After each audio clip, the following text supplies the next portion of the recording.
아침에 나로 주의 인자한 말씀을 듣게 하소서.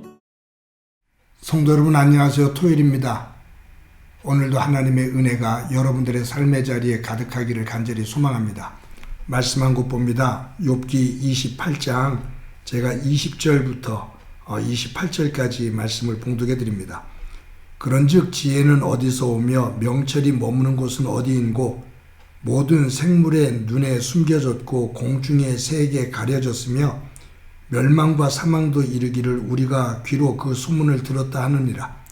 하나님이 이 길을 아시며 있는 곳을 아시나니 이는 그가 땅끝까지 감찰하시며 온 천하를 살피시며 바람의 무게를 정하시며 물의 분량을 정하시며 비 내리는 법칙을 정하시고 비구름의 길과 우레의 법칙을 만드셨습니다. 그때에 그가 보시고 선포하시며 굳게 세우시며 탐구하셨고 또 사람에게 말씀하셨도다. 보라, 주를 경외함이 지혜요 악을 떠남이 명철이니라. 아멘. 인류 최초의 우주인이라고 말하는 소련의 가가린이라는 사람이 있습니다. 그가 1961년 4월 12일 날 소련이 쏘아올린 우주선을 타고 대기권 바깥으로 나가 48분 동안 우주를 여행합니다. 그 우주 여행을 마친 다음에 이 가가린이 하는 말이 있어요. 내가 우주를 비행하면서 하나님을 만나려고 찾았는데 하나님이 없더라.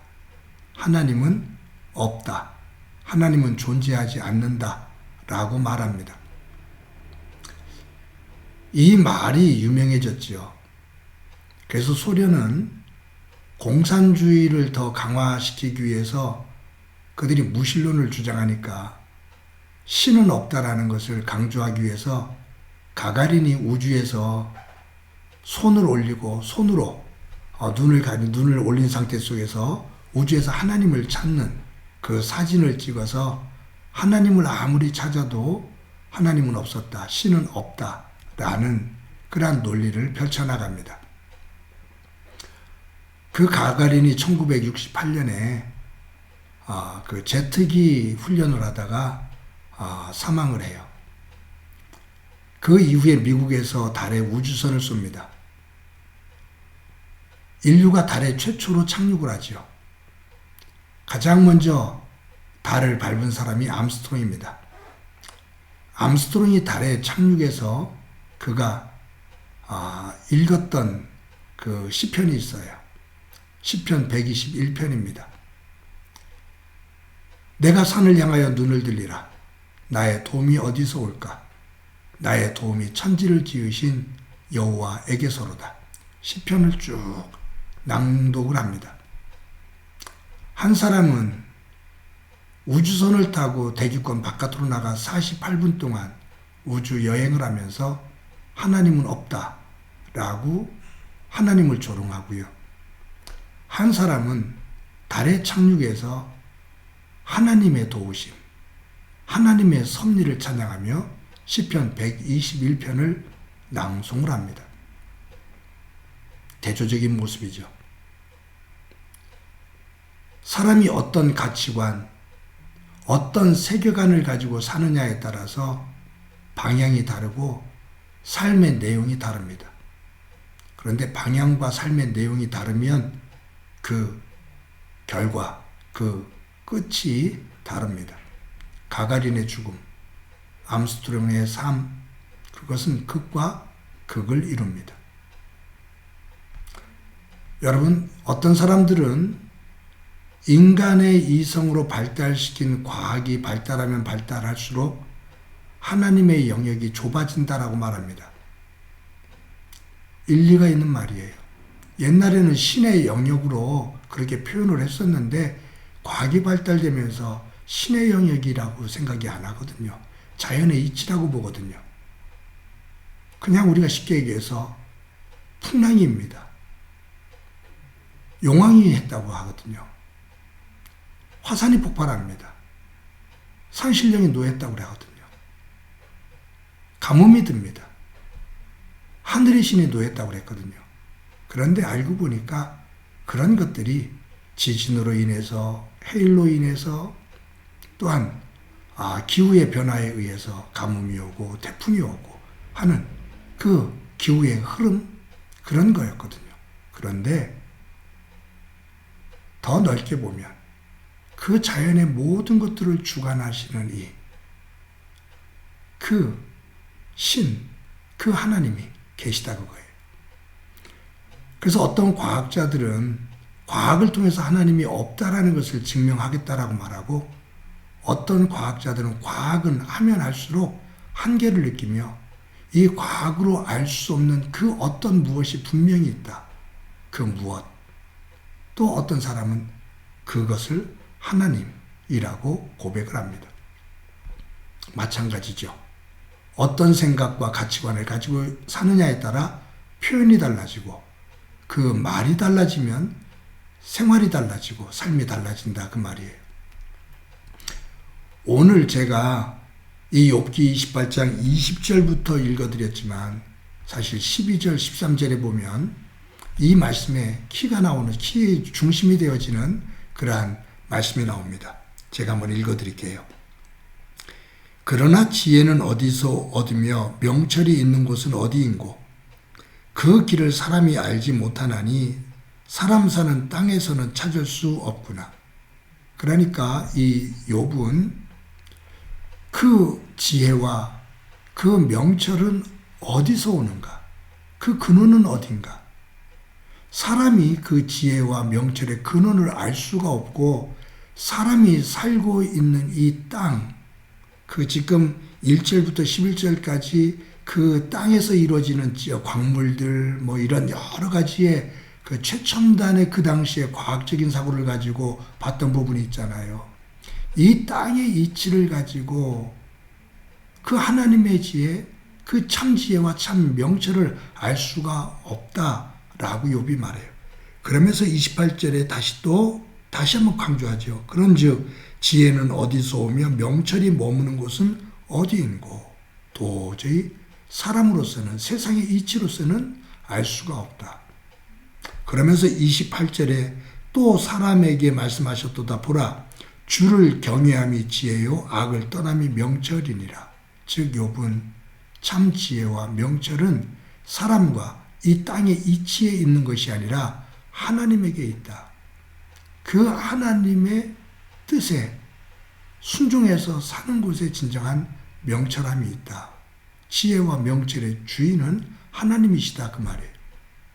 지금 이 얘기를 왜 하냐면 욥의 세 친구가 자신들이 가지고 있는 지식과 경험을 가지고 내가 하나님의 뜻을 아는데, 하나님의 생각을 다 알고 있는데, 하나님께서 원하시는 것을 내가 알고 있는데 이런 거야 라고 말하면서 욥의 고난을 평가하거든요. 정죄하고요. 그때 욥이 이 말을 통해서 하는 것이에요. 너희들이 하나님의 뜻을 다 안다고? 하나님의 섭리를 다 안다고? 사람과 이 땅에서의 어떤 지식도 하나님의 뜻을 다 알 수가 없어. 즉 내가 당하고 있는 이 고난을 단순히 너희들이 주장하는 그런 모습으로만 말하지 마.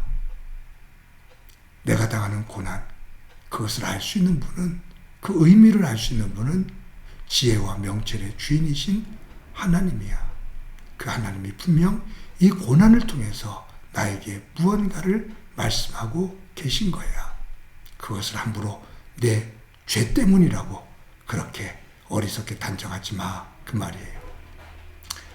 사랑하는 성도 여러분, 저와 여러분이 오늘도 하루를 살아갑니다. 우리가 경험하고 있는 세계, 알고 있는 세계가 극히 적은데 오늘도 겸손한 마음을 가지고 겸허하게 하나님의 생각, 하나님의 뜻이 무엇인지, 하나님께서 원하시는 것이 무엇인지를 찾아 설 수 있는 저와 여러분이 되기를 소망합니다. 복음성가처럼 내 눈이 하나님의 눈이 향하는 곳에 내 눈이, 하나님의 마음이 향하는 곳에 내 마음이, 하나님의 발이 머무는 곳에 내 발이, 향할 수 있는, 머물 수 있는 소중한 하루의 삶 되어지기를 주님의 이름으로 간절히 축원합니다. 한번 기도합니다. 하나님 감사합니다. 오늘도 귀한 하루 주신 것 감사합니다. 내가 가지고 있는 지식과 경험을 가지고 하나님의 생각과 뜻을 함부로 판단하지 않게 하시고 하나님의 말씀에 귀를 기울이며 겸손한 마음으로 무릎을 꿇고 하나님이 바라보시는 곳에 내 눈이 향하게 하시고 하나님의 마음이 향한 곳에 내 마음이 열려지게 하시고 하나님의 발걸음이 닿는 곳에 내 발이 닿는 은혜가 있도록 은총 베풀어 주옵소서. 오늘도 하나님께 속한 사람으로 살게 하옵소서. 예수님의 이름으로 기도드립니다. 아멘.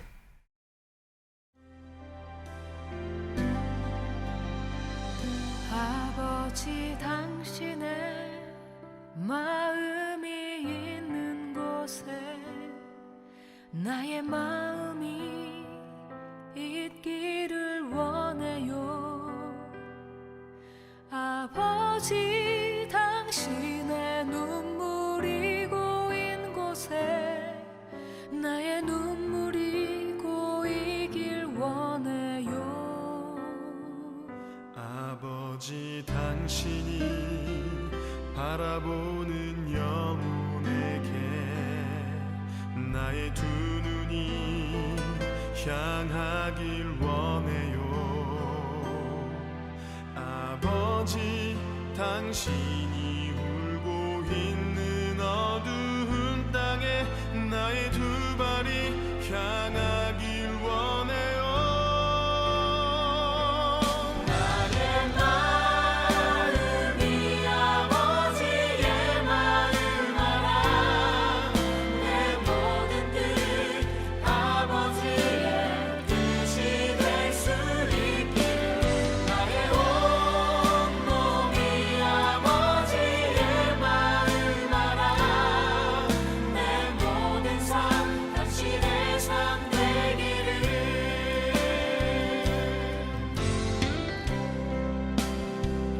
아버지 당신의 마음이 있는 곳에 나의 마음이 있기를 원해요.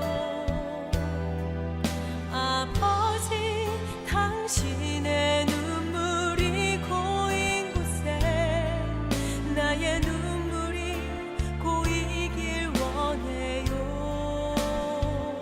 아버지 당신이 바라보는 영혼에게 나의 두 눈이 향하길 원해요.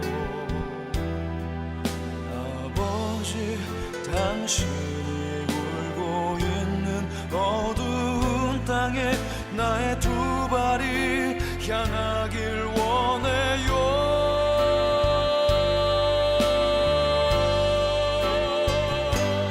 나의 마음이 아버지의 마음 알아.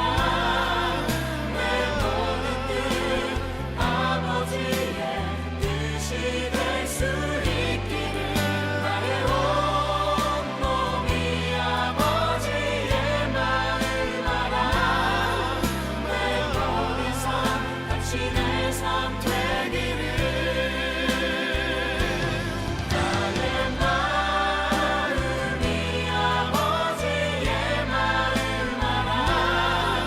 내 모든 뜻 아버지의 뜻이 될 수 있기를. 나의 온몸이 아버지의 마음 알아. 내 모든 삶 당신의 삶 되기를. 내 모든 삶 당신의 삶 되기를.